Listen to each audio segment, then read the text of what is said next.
Hello everyone, welcome to knowledge plus. इस video में आज हम लोग इंडियन ज्योग्राफी को रिवाइज करने जा रहे हैं। आज के रिवीजन का हमारा टॉपिक है इरिगेशन एंड पावर। तो आज शुरू करते हैं आज का ये वीडियो। तो सबसे पहले हम बोला कि irrigation is one of the major infrastructure, it should develop for improvement in agriculture potential. तो यहाँ बताया गया कि एग्रीकल्चर जो हमारा एक मेजर इंफ्रास्ट्रक्चर है। जैसे इंफ्रास्ट्रक्चर में क्या क्या आता है, तो रोड आता है, बिल्डिंग्स आते हैं, है ना। जो भी डेवलपमेंट किया जाता है किसी खास प्रोग्राम के लिए उसको इंफ्रास्ट्रक्चर बोलते हैं। तो इरिगेशन भी एक इंफ्रास्ट्रक्चर है। जैसे कैनाल बनाया जाता है तो एक इंफ्रास्ट्रक्चर डेवलप किया जाता है ना। तो irrigation is one of the major infrastructure, it should be developed for improvement in agriculture potential, uneven distribution of rainfall, uncertainty and irregularity of rainfall and seasonal nature of rainfall make necessary for irrigation in India। तो India में irrigation infrastructure develop करने की ज़रूरत क्यों है? क्योंकि rainfall का अनडिस्ट्रीब्यूशन मतलब कि अनइवन डिस्ट्रीब्यूशन है, मतलब हर जगह रेनफॉल एक जैसा नहीं है। कहीं पे बहुत ज़्यादा होता है तो कहीं पे बहुत कम होता है। अनसर्टेनिटी है, बारिश आएगा कि नहीं आएगा अभी पता नहीं है। इरेगुलर है ना, सीजनल नेचर है रेनफॉल का, इसलिए इंडिया में इरिगेशन का सिस्टम डेवलप करना काफ़ी ज़रूरी है। The ultimate irrigation potential of the country is estimated about 140 million hectare और 75% ऑफ ग्रॉस क्रॉप्ड एरिया। तो यहाँ बताया जा रहा है कि टोटल नेट सोन एरिया जो भी है ना, टोटल क्रॉप्ड एरिया जो है उसको 25% जो है इरिगेशन वहाँ पे अवेलेबल है, ठीक है। And gross irrigated area is around 88 million hectare which is about 85% of irrigational potential. और जो ग्रॉस इरीगेटेड एरिया है वो टोटल एरिया का मात्र 85% ही है।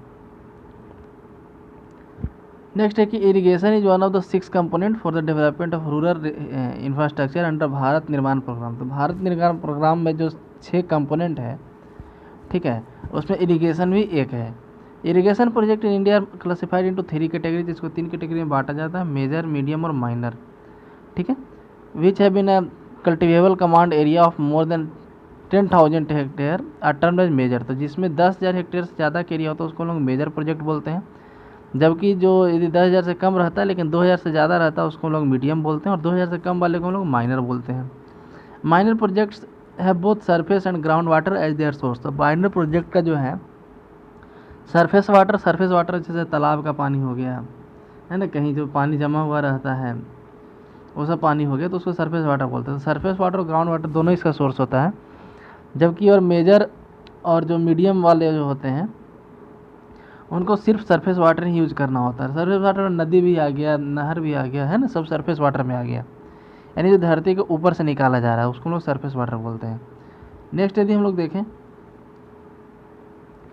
तो India has broadly 3 modes of irrigation such as canal irrigation 40%, well irrigation 40%, tank irrigation 12%, और भी डिफरेंट तरह के 8%, है ना। The ratio of tank irrigated land to the total irrigated land of country has reduce from 14% in 1960-61 to about 3.13% in 2008-9। तो यदि tank irrigated land की बात किया जाए तो 1960-61 में जहाँ तक 14% था इंडिया का, वहीं 8-9 में मात्र 3.13% रह गया, ठीक है। तो ऐसा रीज़न क्यों है? तो due to the increase in well and tubewell irrigation. तो क्योंकि वेल और ट्यूबवेल इरीगेशन बढ़ चुका है।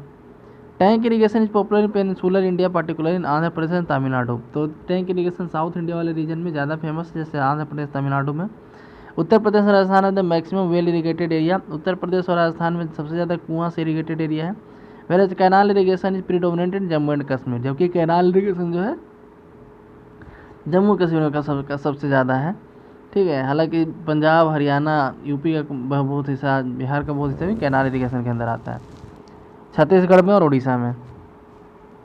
मल्टीपर्पज प्रोजेक्ट इस प्रोजेक्ट भी simultaneous Surf service several process. आप नाम सुनते होंगे कि मल्टीपर्पज प्रोजेक्ट जिस नदी का नाम पे रहता है, ठीक है, जिस नदी में बनाया जाता है उसी नदी के नाम पे रख दिया जाता है, या फिर और भी कई तरह के नाम होते हैं। तो उसका एक पर्पस नहीं होता। जैसे उसका एक पहला पर्पस तो हो गया बांध बना करके फ्लड को कंट्रोल करना, उसके बाद वहाँ से नहर निकाल के इरीगेशन में यूज करना, इलेक्ट्रिसिटी जनरेट करना, नेविगेशन के लिए यूज करना, ठीक है, और फिशिंग के लिए, टूरिज्म के लिए। तो ये सब पर्पस होता है। तो एक जो डैम होता है उस पर एक ही पर्पस नहीं होता, उस पर एक से ज़्यादा पर्पस होता है।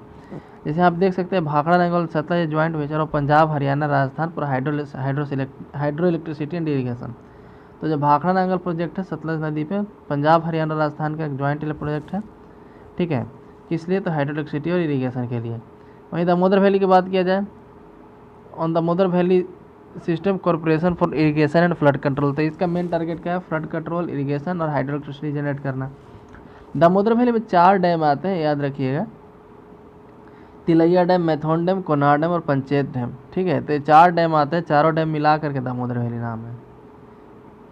हीराकुंड डैम जो है महानदी पे उड़ीसा में, इसका इरिगेशन और हाइड्रो इलेक्ट्रिसिटी में मेनली यूज होता है। नेक्स्ट है यहाँ पे कोसी डैम जो बिहार में, जो फ्लड कंट्रोल का काम करता है, फ्लड कंट्रोल करने का, इरिगेशन का। रिहंड डैम जो है, रिहंड जो है सोन की ट्रिब्यूटरी है, उत्तर प्रदेश में इसको यूज किया जाता है हाइड्रो इलेक्ट्रिसिटी प्रोजेक्ट के लिए। चंबल वैली, तो project on Chambal joint venture Rajasthan and Madhya Pradesh for irrigation and hydro electricity. Tungabhadra dam जो है ज्वाइंट वेंचर ऑफ आंध्र और कर्नाटका का है। तुंगभद्रा डैम आंध्र प्रदेश और कर्नाटका का है। ठीक है, हाइड्रो इलेक्ट्रिसिटी और इलेक्ट्रिसिटी के लिए, हाइड्रो इलेक्ट्रिसिटी और इरिगेशन के लिए।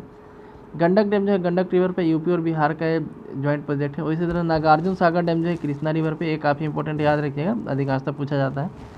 नागार्जुन सागर डैम का है तो कृष्णा रिवर पे, ज्वाइंट वेंचर आंध्र प्रदेश और कर्नाटका का है। टिहरी डैम की बात करें तो भागीरथी नदी पे है उत्तराखंड में, इसका मेन टारगेट है फ्लड कंट्रोल करना। ब्यास नदी की बात करें तो जम्मू कश्मीर में है। ठीक है, ब्यास एक्चुअली पंजाब में भी फ्लो करती है, तो इस पे जो बांध बनाया गया है वो जम्मू कश्मीर में है। It is a joint venture of Punjab, Haryana, Rajasthan and comprise Beas, Sutlej, link and Pong dam. It provide water supply to Indira Gandhi canal. तो इंदिरा गांधी कैनाल जो राजस्थान में फ्लो करती है, उसके लिए पानी ब्यास डैम से जाता है, ब्यास नदी से जाता है। Indira Gandhi canal is the largest irrigation project in the world. Indira Gandhi canal जो है दुनिया का सबसे बड़ा इरीगेशन प्रोजेक्ट है कैनाल के थ्रू। ठीक है, जो राजस्थान वाले इलाके को सर्व करती है। नेक्स्ट सरदार सरोवर प्रोजेक्ट नर्मदा नदी पे है। ठीक है, तो इसमें जो है काफ़ी ज़्यादा प्रॉब्लम हुआ था बनने में, हालांकि बन करके तैयार हो गया है, लेकिन जब बन रहा था उस समय काफ़ी ज़्यादा प्रॉब्लम हुआ था। इन्वायरमेंटलिस्ट जितने थे उनका ध्यान यहाँ पे आया था और काफ़ी बड़ा इन्वायरमेंट एरिया को यहाँ पे नुकसान हुआ है। नेक्स्ट है कमांड एरिया डेवलपमेंट प्रोग्राम। तो ये क्या है? तो एक सेंट्रली स्पॉन्सर्ड स्कीम है। स्पॉन्सर्ड स्कीम क्या होता है? इसमें कुछ पैसा केंद्र और कुछ पैसा राज्य लगाएगी, जो 1975 में लॉन्च किया गया था।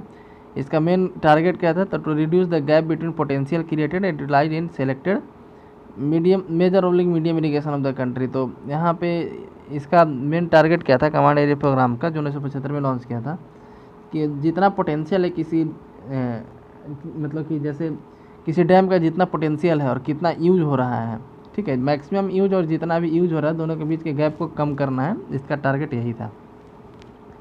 जैसे मान लीजिए कि हम लोग जो है कोई डैम बनाए हैं, डैम का मैक्सिमम क्षमता है कि 500 मेगावाट बिजली उत्पादन कर सकता है, लेकिन अभी वहाँ पर 250 मेगावाट ही हो रहा है, तो उसको उस गैप को कम करना है, उस बिजली उत्पादन को वहाँ और बढ़ाना है।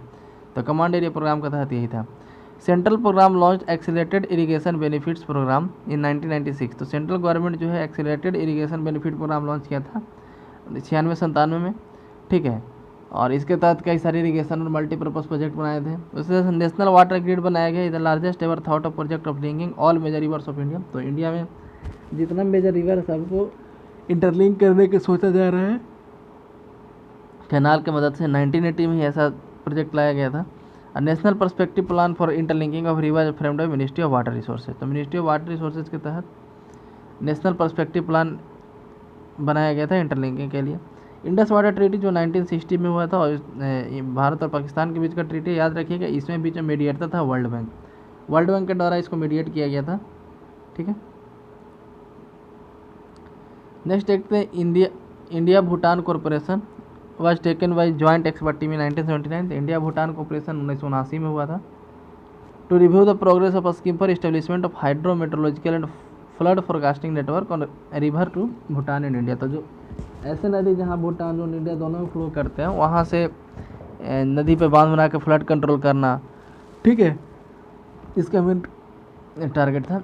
अब है इंडो बांग्लादेश ट्रीटी व sign through a joint river commission. तो एक ज्वाइंट रिवर कमीशन बनाया गया था इंडिया और बांग्लादेश के बीच में। इंडिया और बांग्लादेश के बीच में नदी के लिए बहुत लड़ाई चलता है ना, तो उसके लिए एक ज्वाइंट रिवर कमीशन बनाया गया था 1996 में। और तब से ज़्यादा मतलब कि इस बात पे मुद्दा को नहीं उठाया जाता, क्योंकि जो भी दिक्कत होता है ज्वाइंट रिवर कमीशन देख लेती है, ठीक है। तो ये साइन हुआ था फड़क्का में, जो वेस्ट बंगाल में है। Under Indo Nepal treaty and Nepal India joint committee on water resources as form. तो इंडो नेपाल ट्रीटी के तहत ज्वाइंट कमेटी सेटअप किया था वाटर रिसोर्सेज पे, इंडिया और नेपाल के बीच में। A treaty on integrated development of Mahakali was sign 1996 में महाकाली रिवर जो है उसको भी उसके ऊपर भी ट्रीटी साइन हुआ था। Pancheshwar multipurpose project river Mahakali was the centre piece of Mahakali treaty. ठीक है, इतना याद रखें। महाकाली ट्रीटी किसके बीच में? तो इंडिया और नेपाल के बीच में है। नेक्स्ट है India China cooperation through an MOU was signed between India and China to share hydrological information such as rainfall water level on Brahmaputra river. तो पहले एक्चुअली क्या होता था कि ब्रह्मपुत्र नदी में पहले कभी पानी नहीं रहता था, कभी बहुत ज़्यादा आ जाता था, है ना। तो चाइना उस पर कई बांध बनाए हुए हैं और इस तरीके से कंट्रोल करता था। तो इंडिया और चाइना के बीच में एक एमओयू साइन हुआ जिसके तहत बोला गया कि दोनों जो है पानी का अपना लेवल मतलब कि शेयर करेंगे, हाइड्रोलॉजिकल डाटा शेयर करेंगे कि अभी कितना पानी है, कितना रेनफॉल हो रहा है उस एरिया में। ठीक है, तो इसी के साथ आज का वीडियो समाप्त होता है। यदि वीडियो पसंद है तो लाइक करें, चैनल को सब्सक्राइब करें। धन्यवाद।